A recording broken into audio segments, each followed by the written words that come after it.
Hello, good afternoon, good evening, good morning, depending on when you're watching this. If you are in the live broadcast, that's awesome. And if you are, type live. Let us know you're here. And also, if you are watching it on replay, please type in replay or team replay or hashtag replay, something to let me know that you're watching it after we're done. I do answer all questions and comments, do respond. And okay, let's give this a go. We're going to give it a go because we are experiencing a little bit of technical issues, but on the positive side, it's not as bad as it was last week. Okay, so last week was just a nightmare, but it ended up to be a fabulous show, and we were really, really awesomely blessed to have the people that we have. So we do have some people watching. Say hi in the comments. Tell us who you are, where you're from, where you're watching it from, and if you have any questions, make sure you type them in so that we can answer them. So I am Gail Hanlon.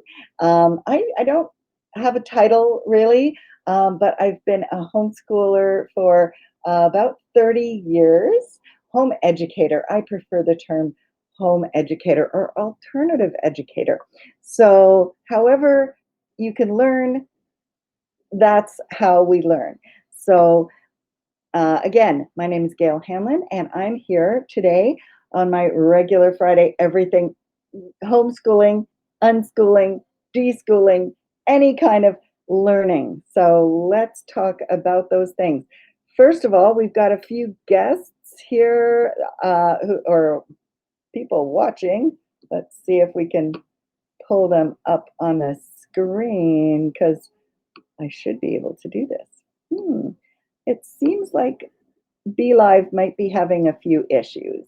So let me see if I can bring our guest on the screen, and it's not working right now because sadly something's wrong here. Oh, Eckhart, Indiana, and Rocky Mountain House, considering unschooling or home educating. Awesome. Ashley Robertson says Alberta. Lol. Yes. Yay. And Mitra Pandulo from Toronto. Hi, how are you? And I am here live. Yay, you're here live, Carl. Awesome. Okay, so despite the, now I need your help. So I'm going to ask my guest to say something, and you need to tell me if you can hear her. So I'm going to interview Heather Mctaggart, my wonderful guest for today on Unschooling School. And Heather, say something, and let's see if people can hear you. Hello, Gail. It's very nice to be here. I hope that people can hear me because otherwise it's going to be a one-sided conversation. And no, it's not going to be a one-sided conversation. It's going to be a one-view conversation, which is terrible because you're so much prettier than me. So I would have to not one true. of those sticks with your face on it and just bring it up when you're talking and then improvise, right? Yeah, exactly. Okay, so Ashley says yes. So it sounds good. like she can hear you. So people can hear you. For some reason, it's not bringing you up on screen. So ask them if they can see me, because if they can't, then I won't keep holding the phone up like a weirdo to myself. Can you see her at all? Because I'm not showing her in my stream, and it would be giving me other options to bring her on screen in different ways. So we can There's hear an you. eye in the corner. Oh, check that. Oh, okay. She'll be back in just a moment. Looks like she's relogging in. So I'm sorry I'm not looking right at the camera, but your comments are over here, and Heather's here. Yeah. On the left corner is what I just learned. Okay, good plan. All right. So there's a button here that says start video, but it's not giving me any option to do that. I mean, I click it, but nothing happens. So everybody can hear you. So let's do what we can this way, okay? So it's a radio interview. Perfect. All right. Now, thank you so much for wanting to be here on the show and suggesting, asking to come on. That's fabulous. I am so excited. We did have a really awesome chat. And I think I have so many questions that hopefully other people can ask as well. Carl says can't see her. Yeah. So for some reason, the platform is not allowing me to bring her on. So it'll be like a radio show. Half radio, half video. You're stuck with me. Sorry. Okay. First question, and maybe I should be able to bring on. Let me see if I can do this. Okay. Oh, perfect. I see the website. I don't know if anybody else can, but I see the beginning of the website. Okay. I have to show myself in screen to be able to be heard. Can you hear me? Gail, I can't hear you though now. Okay. So that's one of the issues. All right. Oh, look, Okay. there we are. All of There we us. go. Okay. Woo-hoo! It just took a little twitching. Okay. Let's see if we can do this. All right. Yay. Thank you, technology. Sometimes you work well. Okay. So, Heather, you are gorgeous, gotta say. And I'm, again, so grateful that you're here. Please tell us who you are and what you do and why you do it briefly, because we're going to get into so much more. Go ahead. Okay, great. So I am a mom. I started an organization called Classroom Connections 23 years ago because I thought there were big issues in the education system that needed to change.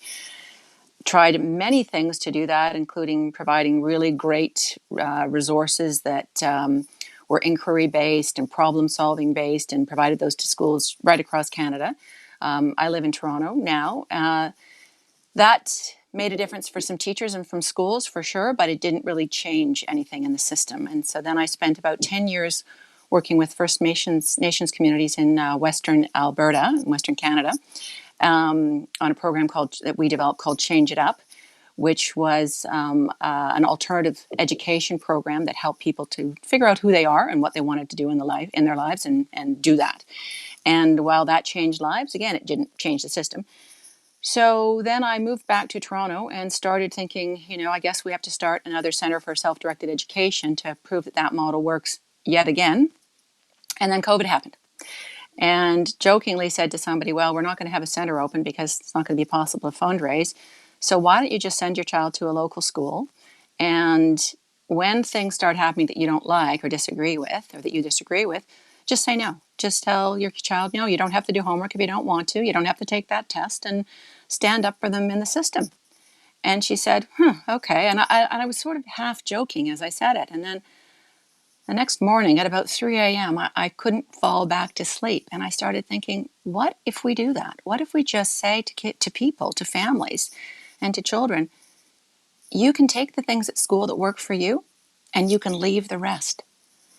And so this is where the idea for Unschooling School was born. And then I connected through the Alliance for Self-Directed Education and also ARROW, Alternative Education Resource Organization, with a lot of other people that thought the same thing. And Absolutely. that's where the unschoolingschool.com website was developed. And that is our mission, is to let people know school's a service. Yes. It's not the army. In the army, you sign up and you're in and you get what you get and you do what you're told. Yeah. And we could maybe look at school more like a restaurant. You choose to go. Mm-hmm. You choose to order various things from the menu. If you get something and you don't like it, no one forces you to eat it. You can leave it. That's right. And school is a public service. It's an important public service. But one of the key elements that's different between current system and a restaurant is choice. And choice is very powerful. And children have have as much right to choice as older people do. Yes, and their parents have not been empowered to use that choice in the past. And I think it's important that people understand where we got this system from and why it happened. So, and that will clarify a lot of things. But what you're talking about is absolutely brilliantly simple and crucial. People do have the right to choose for themselves. And I mean, I'm briefly, my background is that I was born in England, raised in Brazil, and then Montreal, and and my grandfather decided where I went, what I did, who taught me, and all of that. And so I was raised with the always that my parents had the choice. My grandfather had the choice. Did you want to find some books and prop that up on something, your phone, or? Oh, can you see me? Yes, we can still see you. But wait, everybody else can see me or not? Yes, everybody can see you now. Well, I didn't know that. So thanks very much for telling me that. I did I at the better put the beginning. I phone don't down. think you heard me. I So, didn't. yes, we can now see you. Okay, yeah. Yay! Let me let me figure out where to stick the phone. In fact, Heather has said, hi, Heather, or Mitra has said, hi, Heather, beautiful, welcoming smile. Oh, that's So, very yes. nice. Thank And you. Stephanie Schuler, hi, Stephanie, Oh, says good, Stephanie. perfection. Yay. And Carl said yes. All And right, there we go. so Stephanie said, we see Heather now.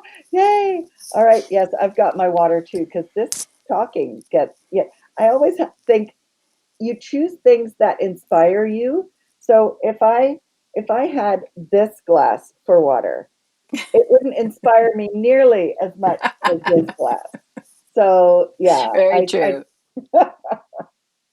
mm, Okay, there. Good. oh, perfect, awesome. What a beautiful background. I'm up north actually right now at Nice, a cottage that my family cottage that my parents built. nice. Actually, my mother built in her when she was Wow, 50 with her 70-year-old business partner. Physically built this cottage. that's So awesome. yeah, they are both gone, and my father's gone, but the cottage lives on. So Everything is possible, right? yeah, But like I was saying, because I was raised with the idea of the parents being responsible and choosing, I never had that. I wasn't conditioned to think that it was the government decided where you go, what you do. And so when I started homeschooling and people would say, "Oh, why did you choose homeschooling?" I I got so tired of people asking me why I was homeschooling that I started asking people, being the one that was proactive and saying, "Why did you choose public school?" And that's good. they looked at oh, they looked at me like I had two heads. Don't you Right, have to? Aren't you supposed to? It's down the street, you know. right.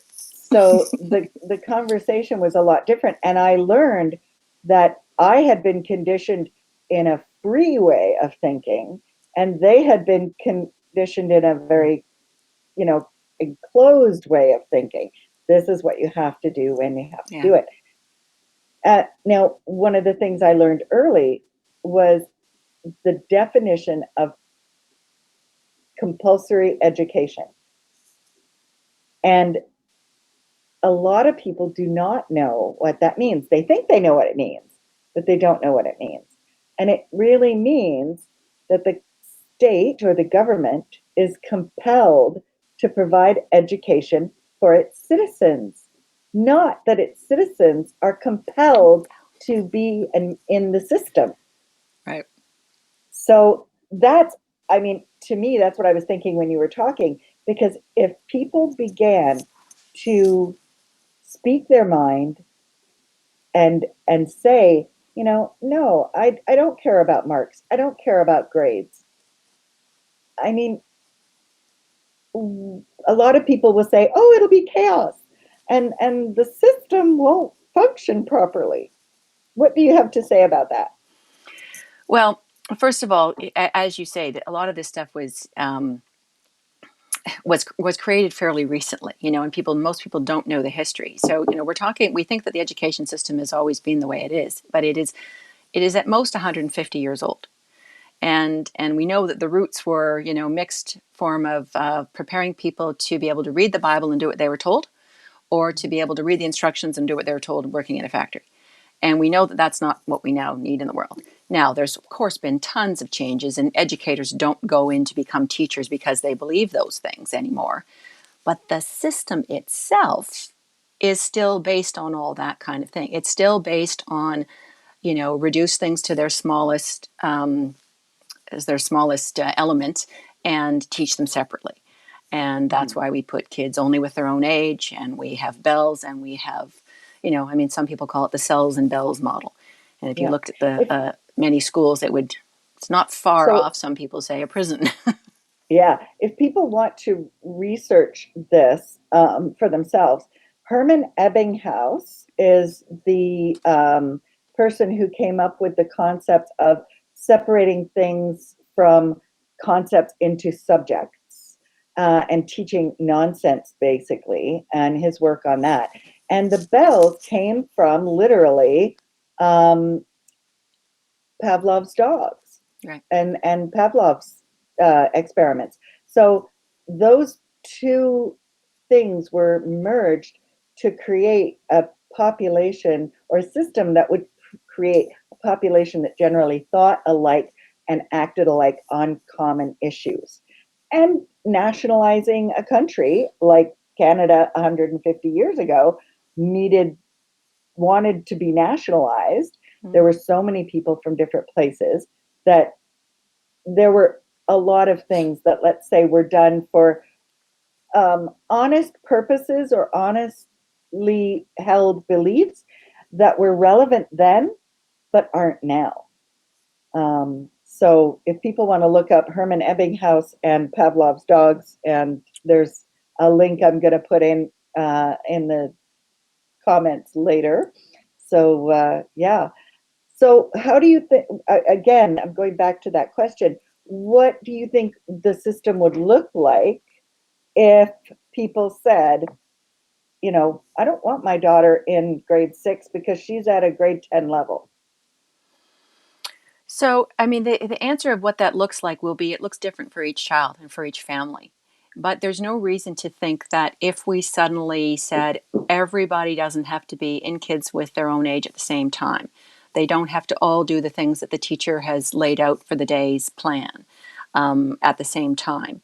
That those things can be offered. I mean, there's no, teacher can have a plan and educators can have the plans and they can put them forward, but the key first thing is choice, is consent. Mhm. So if a child is in a classroom and says, I'm working on my history project, which I love, and maybe now, I'm in a state of flow, which we know is so important for real learning, and the new book out, Flow to Learn, which is terrific, talks about that I'm so engrossed in this project, I'm barely thinking about time. And suddenly the teacher says, okay, we're leaving that project and we're now going to novel study. And the young person says, you know what? No, I'm going to stay with my project and not go to novel study. That should be fine. In fact, we should celebrate. Yay, they're so excited about what they're doing. Let's leave them alone. And so, with unschooling school, the idea is that a family should be able to say, we've decided our child is going to be a free learner. And that Mhm. means that they have choice when they're at school about the things they participate in and the things that they don't. Mhm. So, if you had a whole school doing that, well, it might eventually look like a Sudbury Valley school. And Mhm. if people don't know what that means, and they can go to, our website first and go to the resources section and take the crash course on self-directed education and learn that there's models that have been entirely based having schools or learning centers that are completely free and open. Yeah. Doesn't mean teaching Summerhill in doesn't happen. England. Hmm. Yeah. Doesn't Well, mean teaching learning doesn't happen. happens. Yeah, I, and you I, can have it still formal instruction because there's a time and place for that. But the key thing if, is when a if kid they says want it. yes. Yeah. Yeah. I mean, my daughter did 12 years of Russian ballet. I never could have taught her that. I'm not a ballerina. Yellow. I can't. Disco, no problem. Ballet. Mm-mm.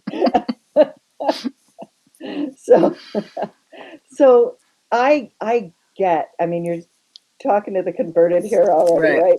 We are of the same mind, and so I'm trying to play devil's advocate because I've had questions all like for the last 30 years about things like this, and the statistics and um, the things that the government says they need for competing with other countries. They want those standardized tests and the teaching to the test, not because it's best for the kids, but because it holds up Canadian school system is better than the next country's school system, because we have a system that flowed from one country to another, from Prussia to U.S., and they weren't the U.S. then, but to America. Yeah, America. I don't know what they were called back then. Honestly, they weren't united yet. There was just America. Um, but having that flow from Prussia to the US and then to Canada, just a few decades apart, each one. And now grade levels seem to be what everybody needed because the whole world was in the Industrial Revolution and the industrial time. So it was something that took off and worked for a time. That being said, I have a book from 1889 called Education Reform. So yeah, so they were talking about reforming it back at yeah. So um, with that desire for government to be in control, how much control can they actually have, and how is it provable by product? Because I mean, when kids come home from school, parents say, "What did you learn today?" And they want to Mhm. see product, and that's a lot of where kids get caught up in stress and anxiety because they had so many things going on or so few things going on that they don't even remember anything that they did that day unless it was truly captivating. Absolutely. I mean, I remember almost nothing that I learned in school, frankly. Um, okay, so I just want to step back a bit on something that you said there around, that the government wants this and that. And I don't think that we necessarily need to ascribe a lot of sort of negative motives, because it's Oh, no I get it. longer, yeah, right? It's no Yeah, longer about control. right. Oh, what happened? Did I freeze? It tried to come through. Um, Yeah. so we as society knows, countries know that what they want is, engaged, productive, happy, involved citizens, and Hmm. productive in terms of keeping the economy going, um, but happy and engaged in terms of society and social capital. There's many kinds of capital, and only one of them is economic. So, I mean, I think that's what that there's very common goals in democratic countries. Um, but the system by which we have done education, even though it's only 150 years or so, people have forgotten that there was ever anything else. That's right. I mean, I just feel that if people read Peter Gray's Born to Learn, it's like a knock on the head that you never get over. When you Hmm. remember that we as a species are the preeminent learning species. Hmm. Learning species. Yeah. We have succeeded and advanced because we learn, not so much because we teach. Right. We are born to learn. It's in our DNA. It's who we are. And, we used to learn for most of human history just by being in community, by watching, by looking what other people are doing and trying it and playing at the things that adults are playing at. And that instinct is still there. And Absolutely. so, we can take our schools and just tweak them a little bit so that we use them as these amazing resource centers Hmm. that include things and also wonderful people that can be used so that kids, young people, have the opportunity to practice the things that they're going to need to succeed in their society. Hmm. A couple of things that came up while you were speaking. Um, when we talk about the classes and grades and that kind of thing, and that they're all in together with their own like people, um, I've describe that as being over socialized to their own peer group and under socialized to the rest of the world, because they're not, I mean, babies who are born and they look over at another baby who's like pulling himself up on a coffee table and trying to walk. He's not going to just look at him and go, no, forget it, I'm too tired, I'm just not going to do that. They see kids doing other things, which is the good social part, right? And want to aspire to do those things, like you were saying. um, the the other thing I think is, for many years I've said, why can't we just have the school buildings are awesome. Now this might change. This whole COVID thing might change how that works.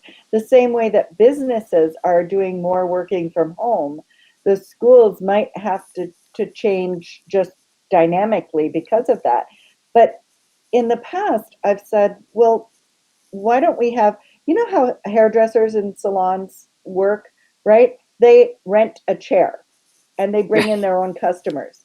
Why Yeah. don't people, here, I have this building, rent a classroom, get your, offer a course, and you can get your kids in, and those people that are interested in your course. And we could have a whole school of people who are passionate about teaching and sharing what they know. I always have to be careful when I use the word teach, because I don't really like it very much. Because, in my opinion, um, teaching or learning isn't something that's done to you. I can't make somebody learn. I can show them something, I can demonstrate something, but I can't make it click in their head. When it does naturally, that's when it should, right? But I can't make somebody understand something. Um, so I guess I love the quote by George Bernard Shaw, who said, I am not a teacher, I am just a fellow traveler of whom you have asked the way. I pointed ahead of myself as well as of you. And telling parents, you don't have to know everything. If your child comes to you and says, how do I do this? You say, I don't know, let's find out. And you teach them, or you show them how to learn. You're not teaching them stuff, you're teaching them something that will get them through any event in their lives. Because once they know how to learn, the world is open to them. So sorry, I ran No, off on a no. tangent there. Yeah, well, it's so related, because if you look at even the structure that we have right now in terms of schools, it really in some ways would only be small tweaks to change it to be something that is student directed. Teachers could put on classes that they're interested in, that they're passionate about. Yeah. And if kids are interested and passionate, great, they can go. And if they're not, they can go somewhere else. So it's just really a reorganizing of what's already there, because it's all there. Now, that's obviously not going to happen overnight. And it doesn't seem it's going to happen in the system of its own accord. I've been in this world for 20 years as somebody running an education organization. And since day one, there's like, how are we going to reform schools? How are we going to change it? It's the same old conversation over and over and over. Yeah. And that's why this idea is, you know what? How about we just gather the parents and the kids who say, I don't really like it like this, and help them to understand that they can be at choice. They can say, I'm going to opt into this and I'm going to opt out of something else. And if But groups gather together, the system will slowly need to change, because that's a new reality. The pupil is now not going to, operate in the same sort of mechanistic way as we have set up. And it will force change. And I think there's lots of educators who would be thrilled about it. yes, but I think we also have to accept that there are, and this is a challenge that's been an issue for a long time, is those people that don't want that. They want, they don't want to be involved. They want Mhm. to leave the whole thing to somebody else. And I mean, back in my more actively, I'm trying to think of a polite way of saying Yeah, it. I know what you're thinking of, but that's not polite. You can't say that on radio. Right, right. But when faced with parents who don't they don't want the responsibility of deciding for their kids. They want just somebody else to do Hmm. that thing, make up that curriculum, give it to it, and let's do that. So all of those options need to be available for Yeah, people. Um, yeah. I Ki- remember a really good thread in an email group about 20 years ago talking about um, being able to still respect that there are people who aren't comfortable being even parents, but they love their kids, Mhm. and you know they abrogate their responsibility to somebody else. And I know that's a negative word, but um, because there are those people that that will do it differently, and I think how do we help people who really don't care what somebody else thinks not judge somebody who does it differently? And I say this because the first person and the only person who reported me for homeschooling my children to the Board of Education at the time, 20 years ago, or 25 years ago, was another homeschooler who didn't like that I wasn't doing Christian curriculum. Right, right. So we're talking about people who are ready or want to learn how to be more take more responsibility for their children's education, regain that responsibility and loving that. Hmm. But there are a lot of people who maybe have no interest in that whatsoever, and that clash. Um, how are we going to deal with that and help parents accept this person is doing it in a different way, and that's okay. Well, I think it comes back to that same powerful word, which is choice. So, there should be a choice, or there is a choice to opt out of certain things at school. And there is also a choice that it works fine for you, or you believe it works fine for you, and you want the system to continue operating as it does. And, for the foreseeable future, that is quite likely to happen. So, we're not, this movement is not about, okay, we want the schools all have to change immediately and there's only going to be free learners and classes are only going to be when they're requested, because it's I think that's unlikely the to biggest happen overnight. fear. That is the biggest fear of people whenever you talk about something different than they've been accustomed to, Hmm. is that that change is going to be forced, because Right. that's the way the system started. Even if they don't know that, that I mean, in Massachusetts, they went to the doors with bayonets saying your child is coming to the school. That was it. They hired militia to do that. So whenever people are faced with change, there tends to be fear that it will be forced upon them and they won't be something they have Yeah. any choice in. Because right now, let's face it, families have how much choice in the curriculum that their kids are doing at school? No, they have very little, in fact, or they believe they have very little. And so, Mhm. all we're saying is you do have choice. You might not Yes. realize it, but you have choice. And I think you've pointed out something excellent, which is that compulsory education is that the government must provide education. The compulsory part is that not that we must take it, Right. and that it's a service, that it's there, that people can respectfully and with some self responsibility take the things that they want. And if they don't, Mhm. if there's something there that they don't want or they're not interested in, then they can do something else. Yeah. There may be times where you say, look, in general, our family's not going to do homework. So the child isn't going to do homework and we're fine with that. But there may be some assignment or something going on in the class or project that the kid says, ooh, I love this. I'm going to do it. Hmm. And they might stay up till 3 in the morning working on it. And then if Oh that's the yeah. case, great. but I it's about choice, right? Yes, and respecting those choices, because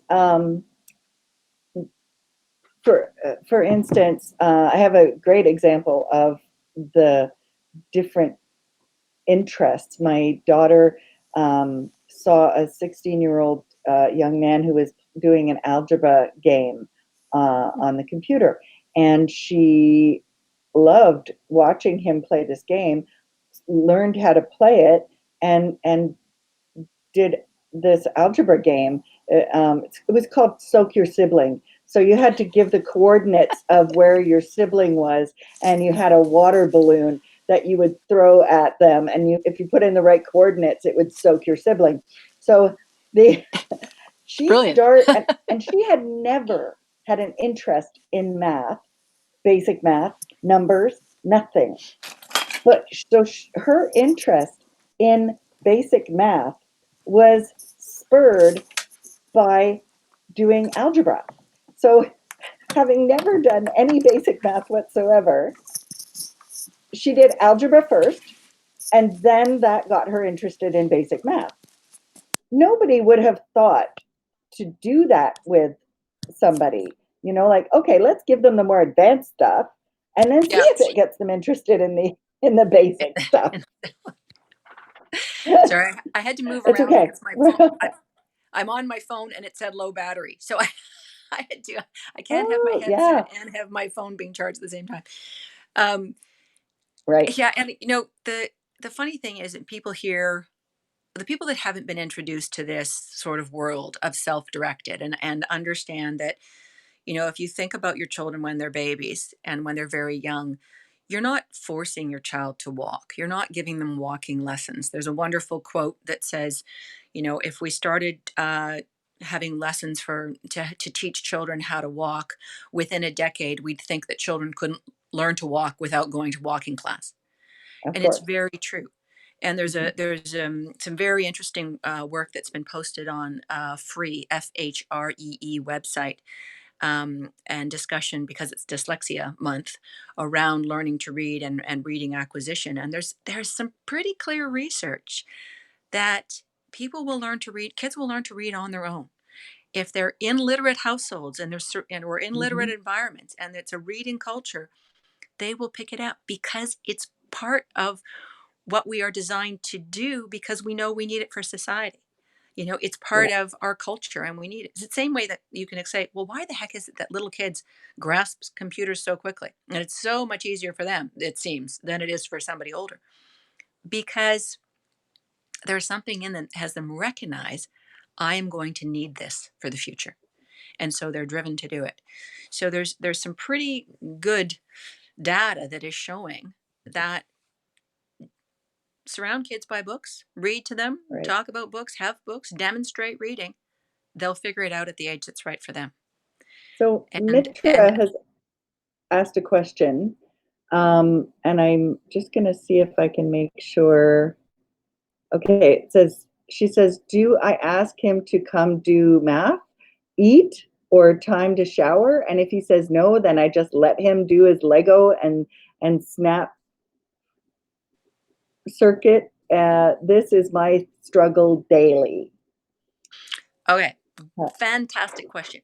So, does designating your child a free learner or deciding to homeschool and unschool? Now, Gail, have I gone? Have I disappeared? No, you're still there. I don't see you. No, it's okay. I'm just off camera right now. Go ahead. Hmm.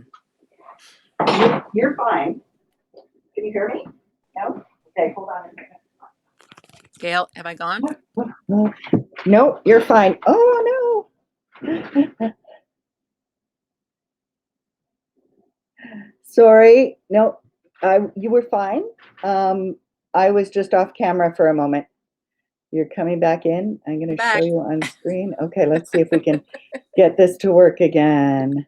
Okay, there you are. There we are. Okay, no, I was just off screen for a moment. So, because I wanted to get a book. Oh, So, that I should have said something. Let me switch things around here. And so I'm going to get you on there, and So I'm I'll okay. be I right. can't hear anything, but I assume that I'm still talking and that people are still out there. So what the way I was going to answer that question is to say that if you decide to unschool at home, or if you decide that you're still sending your kids to school or having them do school activities online that are provided by the school, but you also want to embrace this idea of letting your child be a free learner because you realize that's the best way for them to learn is when they're learning about things they're interested in and when they're driven to do the learning. So, but does that mean that you stop being a parent or that you stop having expectations and rules in your family? No, it doesn't. But what I would say the best way to handle it is if you're saying to the child, okay, you're the learner, you take responsibility, you're responsible for your own education, and we're here to support you and help you in whatever way works best for you. But you're still a member of the family, just like we're all still members of society. And society has rules, and so do families have rules. So if dinner's at a certain time, and one of the things about your family is you want to all eat dinner together, which we all know is actually a very important thing in terms of family dynamics, then you make that clear. So, whatever you're doing, you're going to have to put a pause on it from this time to this time. And things like having, no distractions, like no screens at the table, are also very good ideas. Doesn't mean the kids can't enjoy all kinds of video games and video learning at other times, but having a no screen time and a no phone time is a very positive thing to do in families. But some parents do find, they're okay with, I will just cover over your dinner and it's there for when you want it so that they can continue something. So it depends on the family. Again, Yeah, it's choice, right? yeah. Quick question. Deschooling Society by Ivan Illich. How do you compare that to what you're doing now? Well, it's very much along the lines of the things that he was talking about so long ago. This is that so many of the structures are not what we actually need in society. They're not helpful. So, I would say that if he was around, he'd be quite aligned with this idea of unschooling school, and of people being able to choose to be free learners. Yeah. And that is from 1972, Deschooling Society, Ivan Illich. And I want to clarify something too, because when I went to look at for your website, Mm, um, I found another website which might confuse people. Unschooling or unschool school, unschool.school. yes. So, how, how have you, um, Which it's not. Luckily, that's not a horrible thing. It's a perfectly fine kind of service. So, yeah, what we are is unschoolingschool.com. You can actually yes, also get there through .ca, and I even think through .org.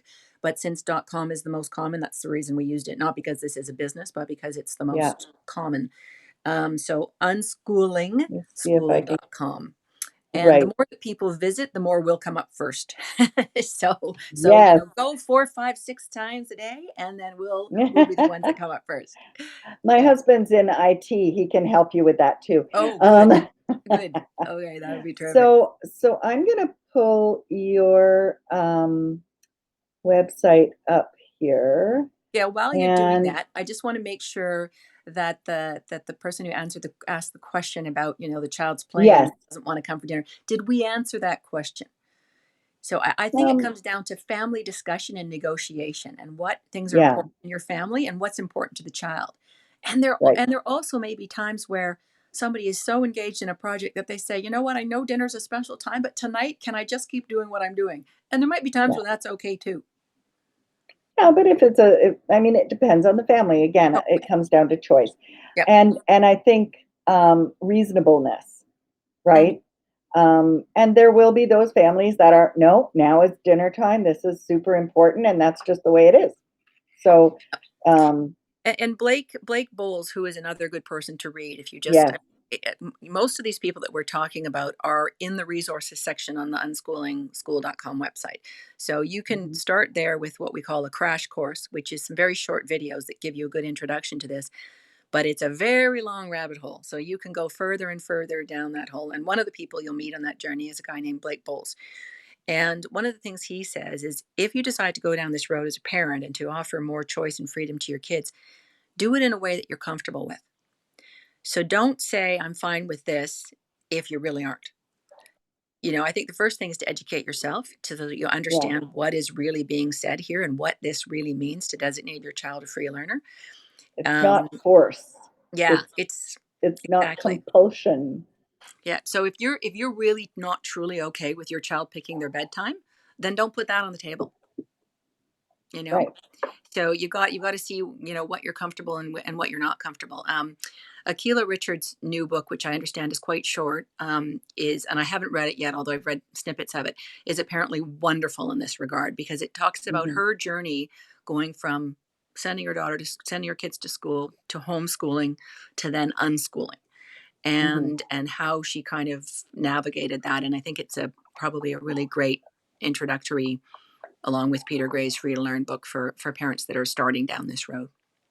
How have you found parents that are trying this, especially, I mean, this was something that you started or started working with more during COVID, or Oh so it yeah. was Yeah, I mean, the website really only went public, 6 weeks ago. right. So this is very, very new in terms of the idea that you can unschool school, Right. so that you can participate in the things in public education that you want and leave things that you don't want. But Empowering parents. yeah, it's it's Yeah. really a movement about, it is, it's an empowerment thing. And it's also a bit of a, I'm going to choose, but I'm also going to say, you know what, I've had enough. I can say Yeah. no to things. I can Yeah. say no to forced testing. I can say no to hours of homework.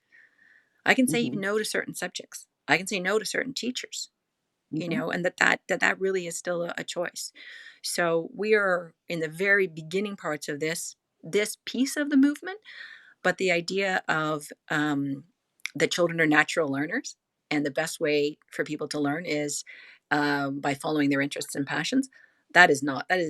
That's an idea older than humankind, or as old as humankind, and has been done in a structured way by schools like Sudbury Valley and like Agile Learning Centers and like Summerhill, but has also been done by parents who homeschool but unschool.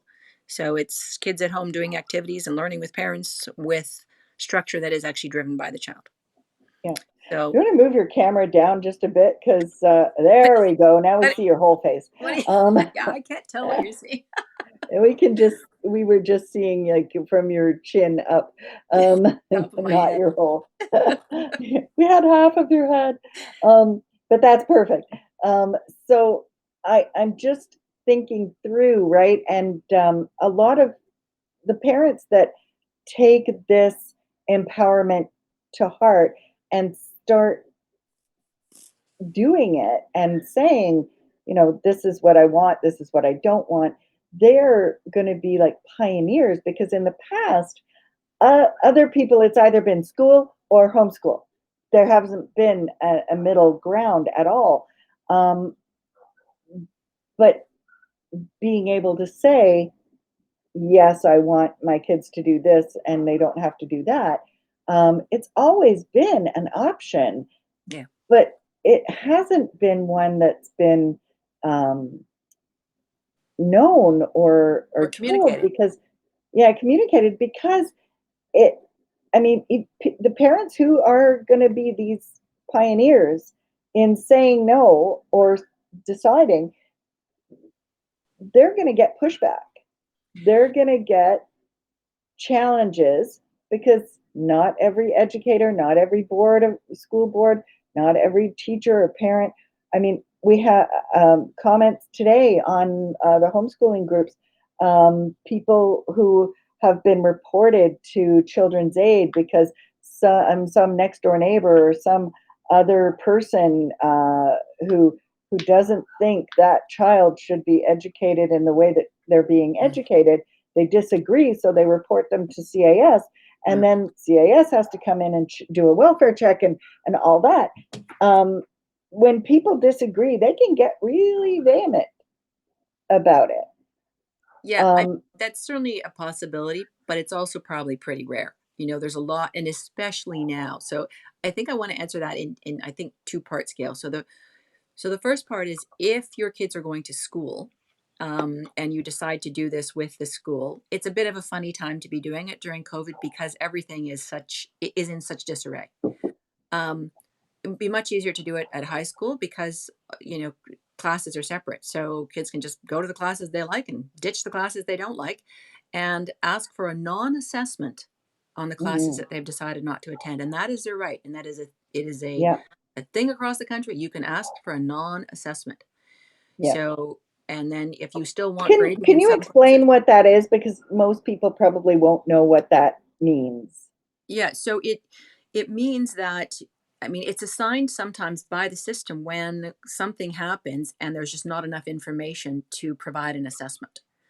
Right. But a student or a family can also request it. So you can say, I'm going to attend this class or not. I'm still signed up for it, but I don't want a mark. I don't need you to give me a mark about this. And just in case people don't believe this, I run an alternative private school, which is on with the Ministry of Education, and it was started by the Ministry of Education in 1983, along with a whole bunch of other ones, specifically for homeschoolers, so that they could get the statistics, because they didn't know how many people were homeschooling and they wanted to have some more numbers they could crunch. So, but on the forms and the reports that we have to send to the ministry, there's no personal information about the students or the parents that are in the private school. There is those kids. It's all statistics. So how many kids that are this age, how many females, how many males, how many kids in this grade level. And at the very bottom, there's U for ungraded. So you can put in the number of ungraded students that you have. Right. So it is always being an option. Yeah. So it right now, that's how it could look. So it could look that your child is going to school and just opting out of certain things and asking to be not assessed. But especially now with COVID, and I think this is where people are going to to join this idea more readily, is people have decided to declare themselves homeschoolers, or decided to do the distance version of school right now. So very, very easy to just pick and choose the things that you like, and to say, for the classes, know that my child is not going to log on to the computer this morning, or is not going to be there at this time. And if that means that you can't assess them, please just assign them an NA. And it's as simple as that. I want to thank Richard, who's been really great. He's with your group of people, and he's been following on the comments and putting down the links to everything that you've been mentioning. So, yay, Richard! You can be my studio assistant anytime, because you're awesome. And I'm just going to go back here. So Stephanie Sewell says, I was listening to an interview with Blake Bowles today. He said that we have J.K. Rowling to thank for many, many kids being awesome readers. So many children decide to learn to read because they want to read Harry Potter. And I've heard that before as well. But that reminded me of something that people said, was that back in 200 years ago or 150 years ago, people couldn't read, and that was so not true. One of the ways that they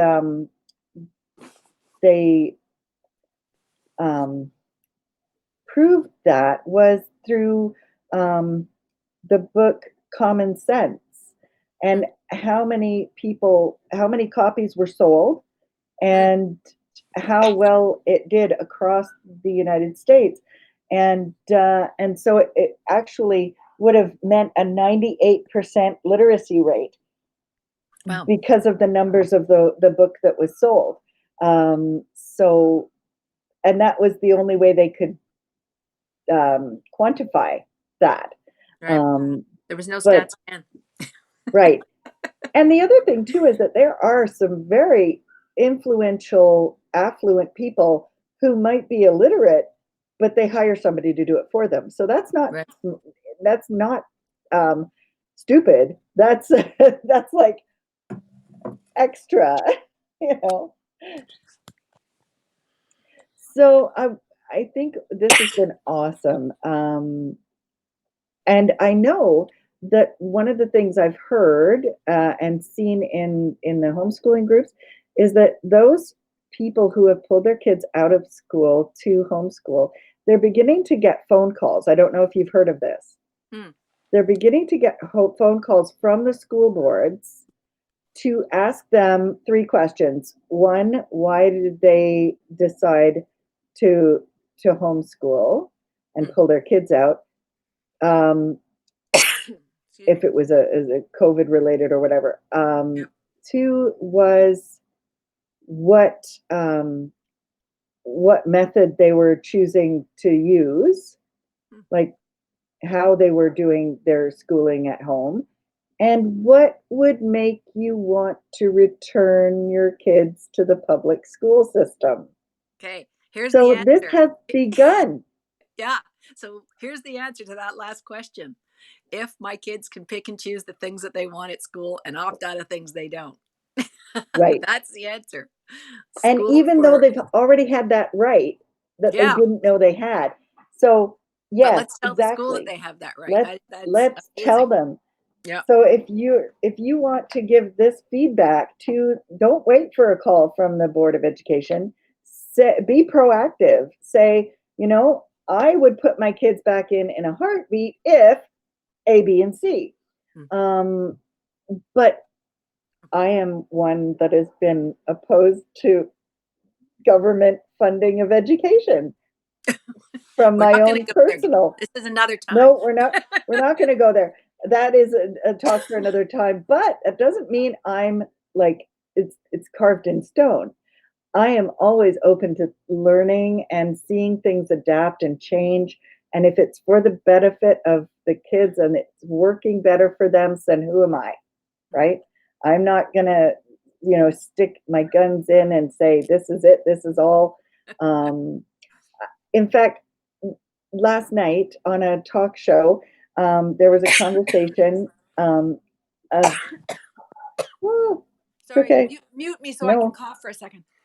okay. Okay, It's you're an back. All allergy right. reaction to something. Yeah. Oh, I hear you. So on the conversation on the talk show last night, somebody had come on and talking about personal choice with regards to masks, right? Mm. And that's another huge thing. So when we're Gail, we're talking not about, going there either. no, no, but it reminded me of, here I am saying people should have the right to say no to the government for what they're telling us we have to do. And that I am totally like, give me my mask. I want to be.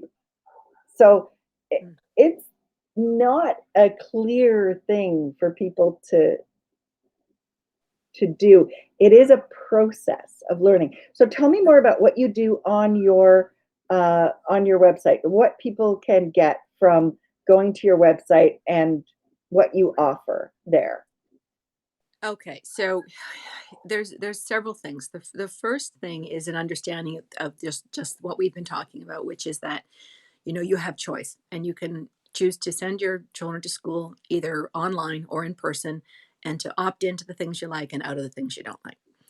And and that includes assessment and grading and testing and even grade levels.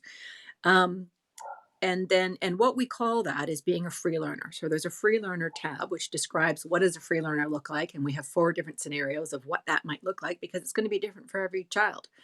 Mhm. And then there's a process of designating your child a free learner or designating yourself a free learner. And it includes a pretty significant discussion about responsibility because, with great freedom comes great responsibility. So a lot of this is making sure that, the child is educated themselves in terms of, or has been read to by their parents. Like, if you're going to, pick and choose what you want, you need to also be respectful of other people. And that there are Mhm. still lots of kids in the system who are not going to be doing this.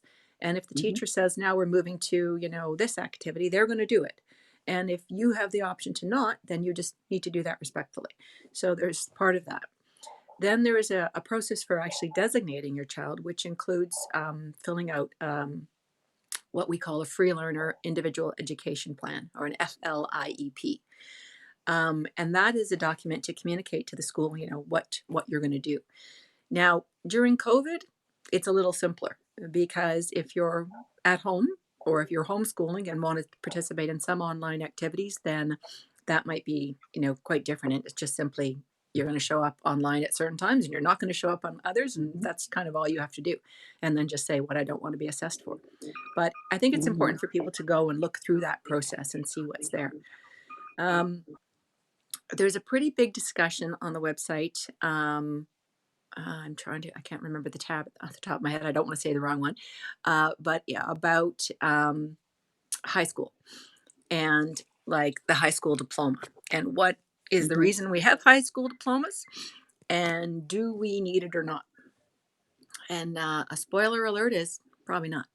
But that doesn't mean you don't need to be ready for whatever is next in life. And it doesn't mean you don't need to learn things and you don't need to know things and you don't need to be educated. It That's just that means that fear there's, coming back in. If yeah, somebody's not being forced to learn, how are you going to make them learn? Right? Because people yeah. believe that if you don't compel a child to learn, they're not going to do it because they don't When the believe or opposite, trust. Yeah. yeah, yeah. And Yeah. the opposite is actually true. Yeah. The less you Exactly. force, the Yeah. the more learning will happen naturally. And in fact, Exactly. it took me years to decide that I liked history because I was so turned off by Mhm. memorizing the stupid dates and the battles and the bloody generals and everything else. And Yeah. it wasn't until I started traveling that I was in museums and reading plaques and thinking, this is so great. Why did I hate it so much? Well, because it was forced, So Yeah.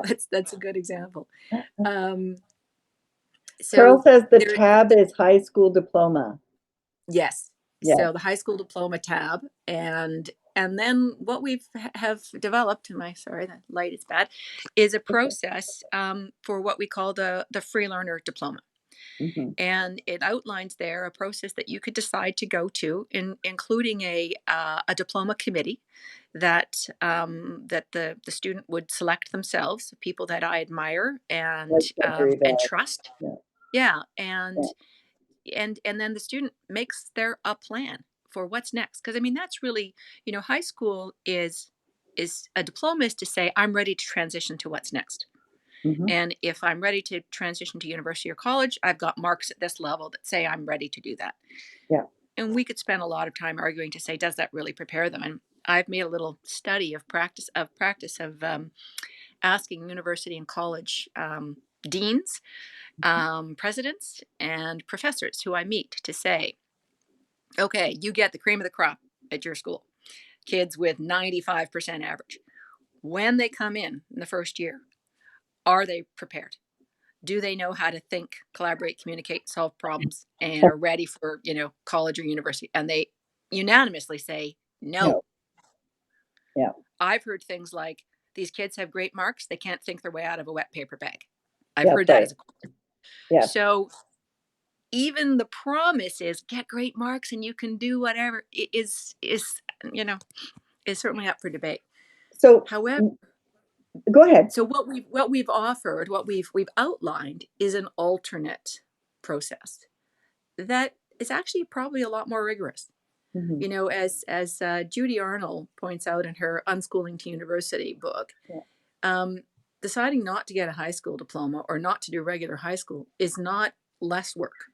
It's more work. But Mhm. the great thing, it's work you choose. That's right. So you still need to get educated and you still need to do hard work, Mhm. but you get to choose what that is. That's And right. and when it's, we'll work all as human beings. We actually are born for hard work. We love hard work. Yes. But when there's a choice involved. Mm-hmm. That made me Um, think of the book Skip College. mm, Launch your career without debt, distractions, or a degree. The contributing authors are John Taylor Gatto, mm, Connor Boyack, Brittany Hunter, Carrie McDonald, Isaac Morehouse, Dusty Wunderlich, Josh Steiny, Zachary Slayback, and Derek McGill. mm. And it basically discusses the same issues that we have with government schooling are the reasons that we, may not need to go to college. Yeah. Goodwill Hunting, gosh, there, there, that scene, which we cannot play for the amount of swear words in it, can, Yeah. I forgot how bad that movie was. I went to show it to my youngest daughter, and I'm like, wait a minute, I don't remember all this swearing. Yeah. I don't remember that either. That's interesting. Oh, but Yeah. yeah, So so yeah, and we'll worry about unschooling school and college and unschooling work later on. yep. We need to unschool K to 12 first, and then Oh, we'll have, because what we'll have is a lot of free thinkers yes, and a lot of great problem solvers, and right, they'll figure out the rest of this, including the right, environment, and exactly, including exactly. all of those things that we need to nurture free and creative thinking, and That's right. that is so much what this comes down to. We have not done well in this structured system in terms of the problems that we've created on the planet. Yeah. Yes, we've solved many. And if you read Sapiens, which I highly recommend you do, Mm-hmm. that, there's much that says that we are in the best point of human history than we've been, I would say, with the exception of when we were all hunter gatherers, because that to me Yes. was really the spot. But even since then, since modernization, we're in a pretty good spot. But, you know, the old Mm-hmm. Einstein quote, you can't solve the problem with the same level of thinking that was used to create it. That's right. So we need, Thank you, Richard, for putting up that Judy Arnold Unschooling to University. And here is the book Free to Learn by Peter Peter. Gray, who just friended me on Facebook. Woohoo! Yes, which is the other one I would say. I mean, there's so many, for educators that are on here. Carl Rust's book, Get Out of the Way and Let Kids Learn, Mm-hmm. and Education Transformation by Wayne Jennings. Yes. For parents and for kids, uh, Leave Richard, School. you're going to put all these in, right? Yeah, Richard will put them in, and All right. Richard will put way more than I know. Oh, good. Leave School by Jim Flannery, which is an online app book that is either free or for very little money. I recommend giving them a donation because it's a tremendous book, but Mm-hmm. it's all audio. So there's just that would be the other place to go to on the website is the resources section, Yeah. and do what we call the crash course, which Now, takes you through yeah, go videos ahead. and then into deeper things. That's awesome. And I absolutely love your resources tab because it's phenomenal and great. And Grace Llewellyn is re-releasing the Teenage Liberation Handbook next year. Yes. It's in process. So we should have an updated Teenage Liberation Handbook, which is awesome. It's one of my go-tos for sure. And I understand Blake yes, Bowles is editing it. Is that I believe that. yes, I believe so. Yeah. Yeah. So yeah, it's going to be fabulous. And I mean the historical classic starter book, Dumbing Us Down, by John Taylor Gatto. I have that actually. I found it on a PDF. Not that you shouldn't buy it because you should, Yeah. but I like looking things up. And if I have it in a PDF file as well as a physical book, then I can word search and not lose all my, footnote stuff But and quotes and things. yeah, the other one, which is for parents and definitely also for educators, is Derry Hannum. Another Way is Possible, And I'm Yeah. sure Richard will put that in the chat box as Yay. well. And also some of the talks that Derry has given. He does a talk on our website about responsible subversives, and Uh-huh. those are the educators that are in the system that know a lot of this, that know that the best way for learning to happen is when kids are in charge of it, and want to support that and make that happen. And who will be the people that are so happy and delighted when a kid comes to them and says, I'm going to be a free learner, or a parent comes and says, I'm going to be a free learner, and they're out there Yeah. as So educators. how would you respond to John Taylor Gatto's statement that the biggest thing that is wrong with the education system is good teachers?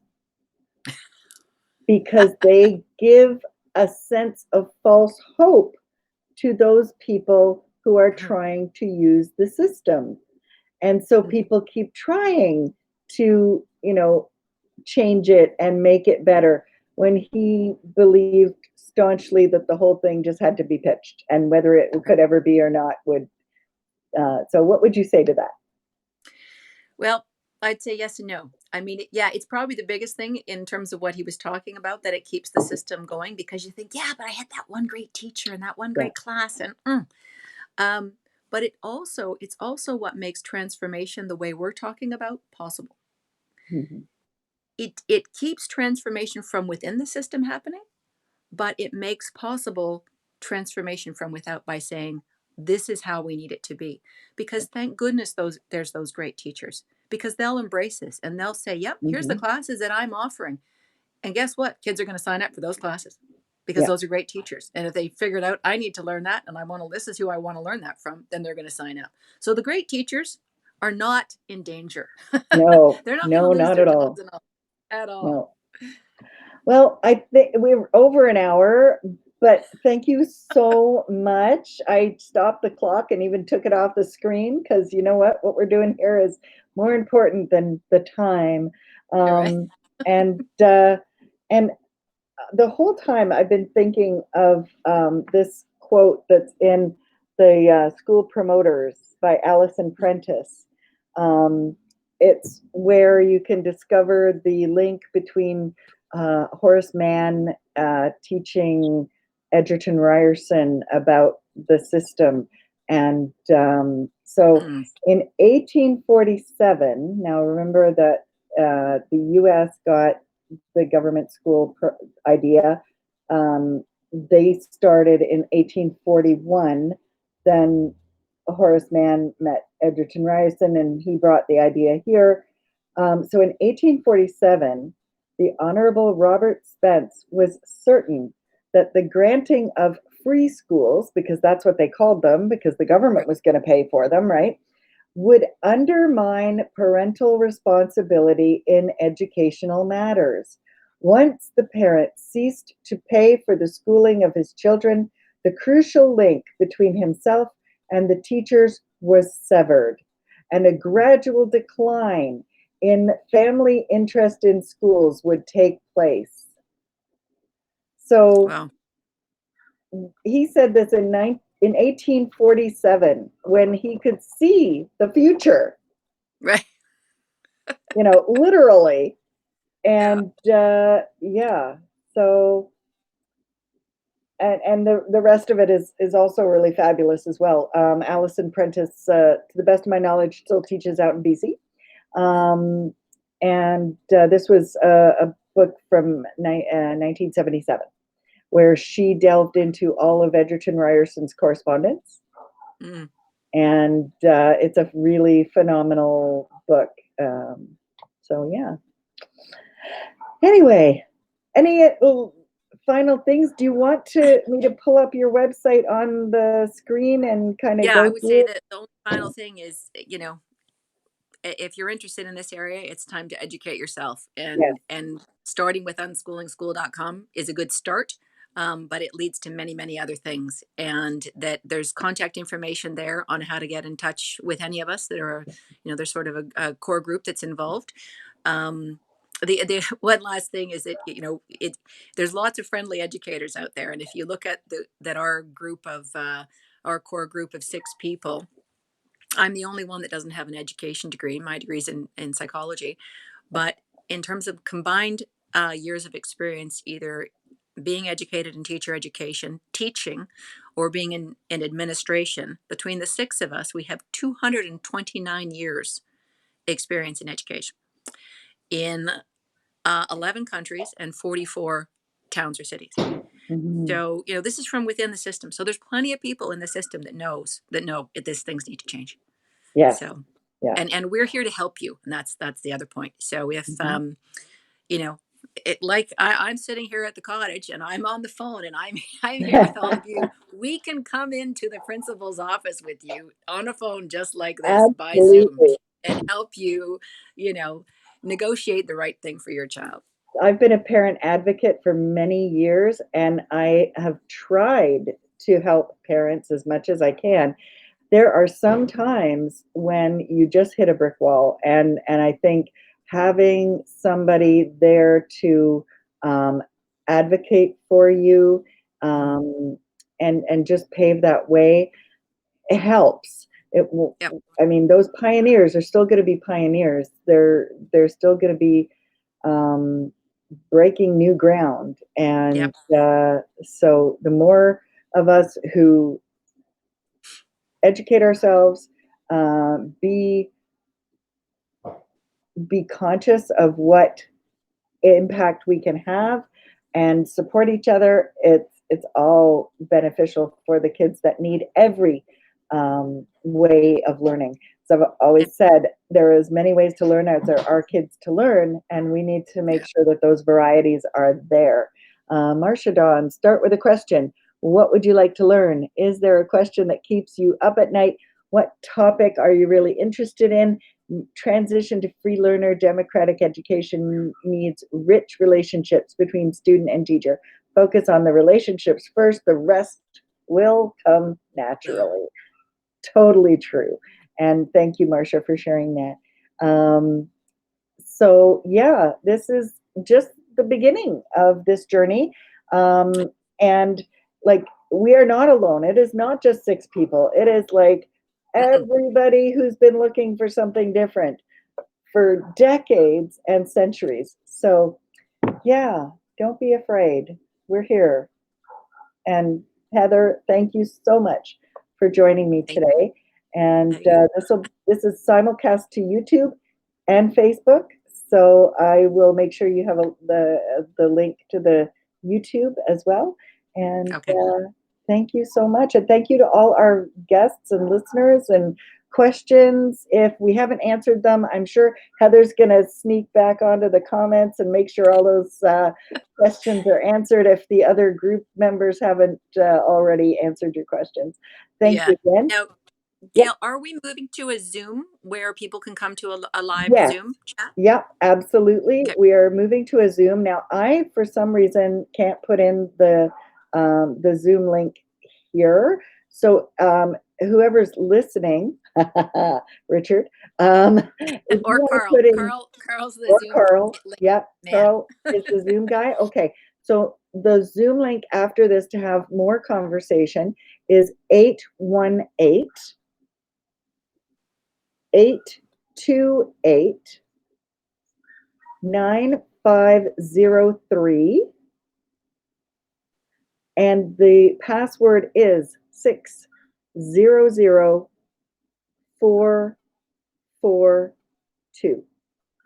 So Gail, that you're gonna send that to me an instant message, right? I am going to In do that right Facebook Messenger, now. whatever it is. Yeah. Absolutely, because I'm going to open it up now while we're still on camera, and give and see if you can get in right now. So I'm going to send that to you right now. Okay. Here we go. I'm gonna see if I can do. 818 828 9503. And the password is 0442. My cat is standing up on his hind legs here looking at me strangely. All right, Gail, for can you anybody, put it? Did you put it on your? Can you put it on the instant message to me or whatever? However we work. I communicate? did on Facebook Messenger. I just did that now. So, I think I need to close my phone so I can make it. okay. All right Okay. then. And I will say goodbye and we'll see you soon. Okay. Okay. Thank you. Thank Bye. you. All righty. So I want to thank Heather Mctaggart for being a fabulous guest and educating us so eloquently on home unschooling school. So her website is unschoolingschool.com. So that'll be in the comments as well. Thank you, Richard. That's awesome. And yeah, so join us in the Zoom for more conversation. Take care and have a great weekend.